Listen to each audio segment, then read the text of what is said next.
இங்க வந்து வாக்காளர்களா ஒருத்தர் சேர்றாருன்னா அவருக்கு ரேஷன் கார்டு எல்லாம் நம்ம தமிழ்நாடு அரசாங்கம் தானே கொடுக்குது. ஒருத்தவங்க இப்ப பீகார் மாத்திரம் இல்ல, பல மாநிலங்கள்ல உள்ளவங்க இங்க வந்து செட்டில் ஆகி அவங்களுக்கு எல்லாம் உறுப்பினர் அட்டை வாங்குவது, வாக்காளர் அட்டை வாங்குவது யதார்த்தமான ஒன்று தானே. இதுல என்ன குளறுபடி இருப்பதாக ஏதாவது நினைக்கிறீங்களா நீங்க?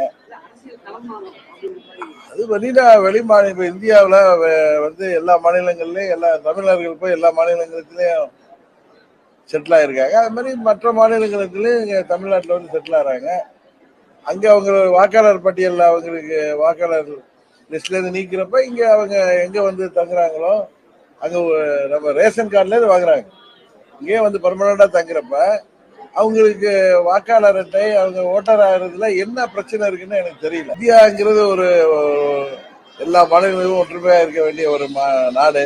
இங்க வந்து அவர்கள் வந்தார்கள், நம்ம தமிழர்கள் எங்க எல்லாம் போயிருக்காங்க. அது போல அந்த மாநிலங்கள் பிரச்சனை வந்தா நீங்க எப்படி இருக்கும்? அதனால இந்த கேள்வியே நான் வந்து சரியில்லாத கேள்வின்னு நினைக்கிறேன்.